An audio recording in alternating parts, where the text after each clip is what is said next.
Alright.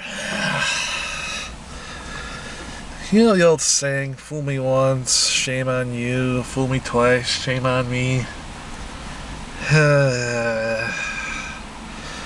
It's kind of weird seeing a movie in a daytime for once, a premiere. It's like, wow, shit, I don't have to open my car doors. You don't see me in the moonlight. You totally see me right now. Bless you, 5 o'clock showtime for this. So. TMNT Out of the Shadows. The last one broke my mind. I try really not to think about that. And honestly, this one, I mean, the designs of the turtles still makes me getting used to this, to seeing them all org-like and all Shrekky. And honestly, there are some really cringe-worthy moments in this movie. I mean, you have Megan Fox. Oh God, that beginning of the scene of her. Oh God. Yeah. There's an opening scene of her. You saw in the trailer. The trailers show her pretty much she's in disguise, and basically she does this. I mean, okay, you get to the part where she tries to come up to Connor Perry, like she pretty much, who plays Baxter Stockman, and basically she tries to hack his, I don't know what the hell he has, tablet, I'm guessing, is the trade-off here? I don't know. I'm assuming it's a tablet. And for some reason this tablet has the entire plan of how to break out Shredder. And she chases the messenger boy, and oh dear God, there's a schoolgirl scene. Ugh. It made me wonder, question what the fuck I was watching. Good news I could say about this movie, unlike the first one where it was all Megan Fox's character, this one is all about the turtles. I mean, you have Megan Fox in portions, and it's a lot. There's parts of it that you're like, ugh. That was the chief among them. I mean, thank God that was the beginning of the movie. After that, I was like, please don't tell me this is going to be like the first one. I can't take it. But the movie settles down a little bit. It focuses all on the turtles, and basically, it's basically the 80s cartoon. I mean, if you enjoy the 80s cartoon, you're going to probably love this movie, for the most part. You're going to have, Bebop and Rocksteady, who are pretty much the best part of the movie. I mean, they are freaking hilarious as fuck in this movie. I mean, they're the reasons I enjoy the movie so much. I mean, the guy who played Rocksteady in this is the WWE wrestler Sheamus. I mean, I was kind of worried about it, but he was pretty decent. So he had really good chemistry with Bebop. I mean, the guy who played, who's a big-time voice actor. I mean, he's in a ton of voice roles in cartoons. I mean, they were just perfect, and just seeing some of their antics was pretty good. Krang was interesting. I mean, the Technodrome as a whole, they name drop it. You get glimpses of it. The problem I would say I had was, like, you didn't get a full money shot. You just get teases. You see the eyeball. You see the cannons develop. You see parts of it, but you don't see the whole money shot of the Technodrome. That kind of pissed me off, because I wanted to see that money shot. And Krang himself is, I mean, it doesn't make sense of his plan. I mean, he shows up at the beginning of the movie, and he's like, he tells Shredder, who uses a dimensional portal thing to escape, and basically he's like, you help me, I'll help you, and we'll conquer the world. And I honestly don't understand how Shredder would accept this. And I don't accept how he was very willing to pretty much go in there without any technology other than his gauntlets and say, okay, I'm going to allow this. No, I'm not. I just don't understand Shredder's reasoning in this. And nor do I understand how he was so pretty much arrogant. But then again, it's a Shredder in this thing, so maybe he pretty much was too overcocky and confident they could overpower Krang, and guess not. And that's pretty much one of the, I mean, as someone said in my Facebook section, do not overthink it. If you overthink, oh God, this movie's, yeah, I'm trying to think, and if you think, you start seeing the plot holes and seeing the, oh my god. But there is fun to this movie. I'll admit that. I'll confess. I mean, the Turtles all act in character. There was the saving grace of the first movie, along with Shredder, and it's more present in here. I mean, the actors have, and the voice actors who play the Turtles have really good chemistry. They really do a good job in this. Tyler Perry's honestly good in this. It surprised me. First when I heard the news, I was like, okay, this is what's going on here. And Perry really understands what this kind of movie is. He pretty much overreacts and he hams it up. Stephen Amell, it's a mixed bag. I mean, the beginning of the movie, he's all. I'm kind of disappointed with Casey Jones in this. I mean, he's basically a cop who's a hockey nut. No other sports. He's just a hockey nut. So, those looking for him using other weapons other than hockey sticks, I mean, I just want him to say Googla once. Just frickin' once have him saying Googla when he was facing Beyond Rocksteady.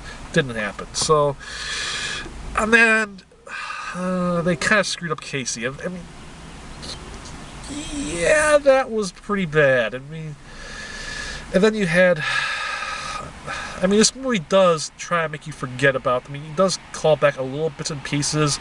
I mean, they show you the foot soldiers from the first movie, they show you Shredder in the first movie, and that's basically it. I mean, they reference a little, that's the only references to the first movie they have. You have some of the actors returning, but that's all they talk about. And the foot are more ninja in this. I'll give them that. The foot looks great in this. The problem is that if you really think about this plot, it just doesn't make any fucking amount of sense. Nor do I understand fucking how. Why did the Krang thing? No. I'm not gonna try to think. I think this movie just will confound me. I'll just stick to what I'm doing. Oh boy, yeah. This movie is good for the kids. I'll admit that. If you want to take your kids, they're TMNT fans, go see this movie with them. But if you're trying to overthink, you're just gonna be like, the fuck?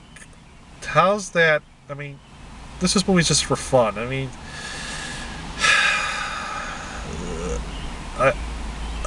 if you're a TMNT fan like my age, rent this.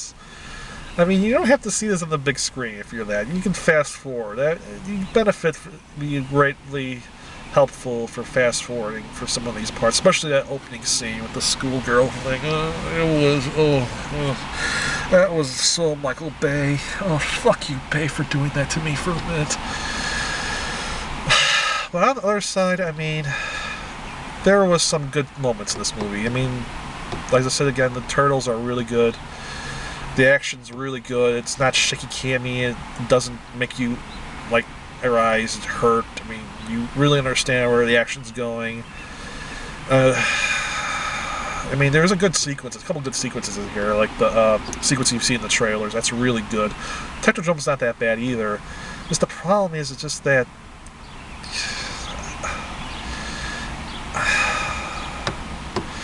I mean, it felt lacking the climax. I mean, it was just pretty much the Turtles versus Krang, and there was nothing.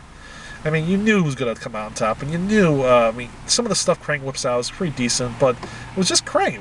That was it. There was no rock soldiers. I mean, you saw teasing glimpses of a collection Krang has near the end of he captures Shredder at the start of the climax, and you're like, okay, are these guys going to be joining in on this climax? And nope, these are just the people Krang has duped, and I guess Shredder's... No, he'll probably be bumped back, because the helmet would sustain him, and that's what Stockman said before he went to the portal. So yeah, he'll probably come back too, but... I mean, that's the problem with this movie. There's a lot of characters in this, and I'm kind of wondering what happened to Judith Hogg. I mean, she was the original April in the 90s Turtles movie. She was supposed to be in this movie. I never saw her. I could see the scene that she was filming, but she wasn't in the scene. They cut her out, which is kind of disappointing. Honestly, again, ugh. God, sorry. Just that opening scene just is really cringeworthy. But other than that, I mean, you have the Turtles, you have Bebop and Rocksteady, you have Shredder being Shredder. The actor is pretty decent who is Shredder. Just the problem is he doesn't do anything in the climax. He just poses and that's it. Which is kind of disappointing. It's majorly disappointing, honestly, for me. I want to see more Shredder action. Damn it. But I guess that was the first one. That's the reason why. But yeah, it's not terrible like the first one, but there's moments in there that will make you question why the hell you bought this ticket and why you're seeing this. So if you have kids, again, go see this. You just try not to think. That's the best I can say. It's better than the Transformers movies. I'll give them that. I mean, they actually do the right thing for once. They actually focus on the Turtles. They don't have a human plot overtake it. The human plot is basically the B plot. Casey Jones and April's plots pretty much, once their thing reaches a point, it's all Turtles, and that's kind of surprised me that they actually do this compared to cliched Michael Bay stuff. Honestly, yeah, it's more of a rent. This would be much better to see watching on TV than the theater. You can easily skip a few things, get to the good parts. It wasn't bad, but it wasn't spectacular. Maybe next time they'll do it right. I mean, that's the whole thing is. Maybe they're pretty much gonna get a better movie. Which I'm kind of curious what's going to be happening. I guess the Rock Soldiers, or maybe a Triceratons. Who knows? I knew what I was getting myself into.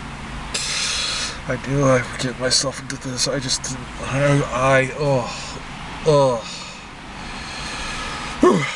I mean, just some of the stuff at the beginning I see of Megan Fox's character. I mean, they really should have recast that role. They really should have.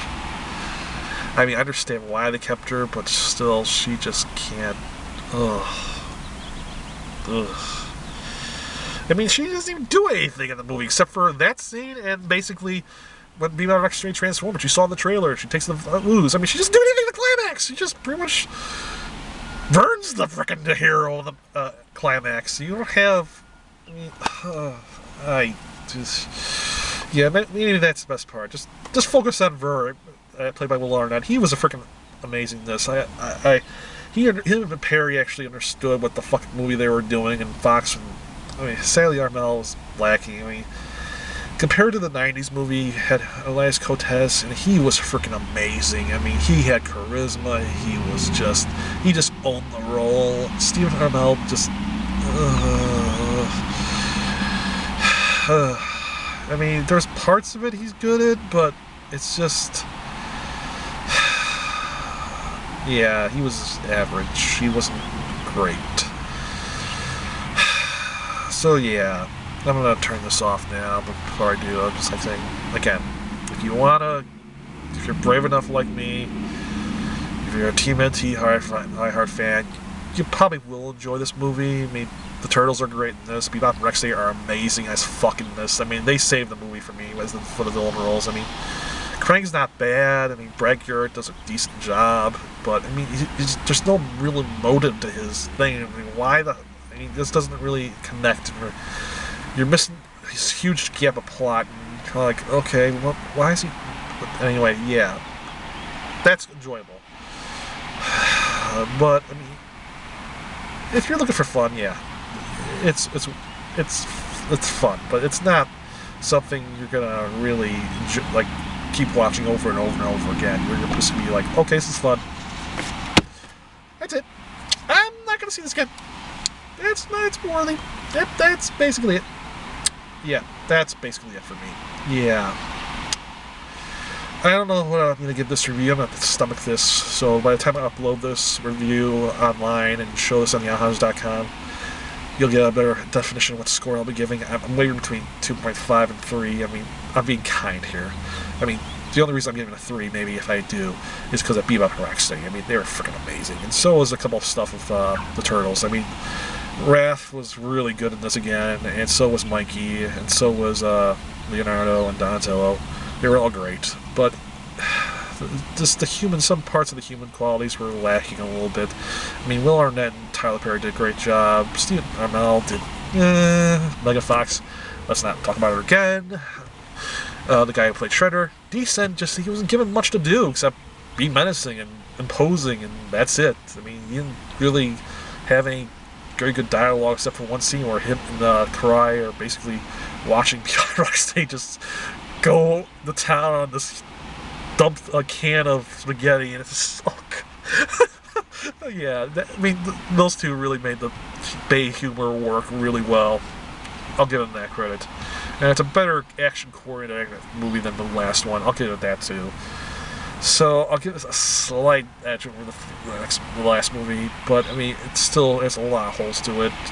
It's really gonna damage your mind if you start thinking about it, and really will cringe. You will literally cringe at the opening scene of April O'Neil. My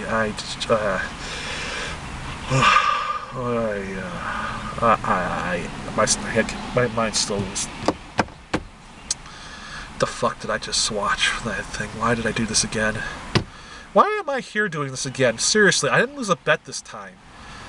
I just did this willingly. I'm gonna do this a third time, aren't I? If this does good. Why am I doing this? I guess I do this to take the bullet for you guys. I guess I really did. I hope you enjoyed me taking this bullet and seeing my mind just go here. Zex out. See the rest of my review at thehounders.com, because I have a lot to digest from this, even though this is pretty much not that much to digest. But it was average. It was okay. It was entertaining. I'll give it that. But there's a lot of stuff that I just didn't enjoy still. So that's it. Toodles.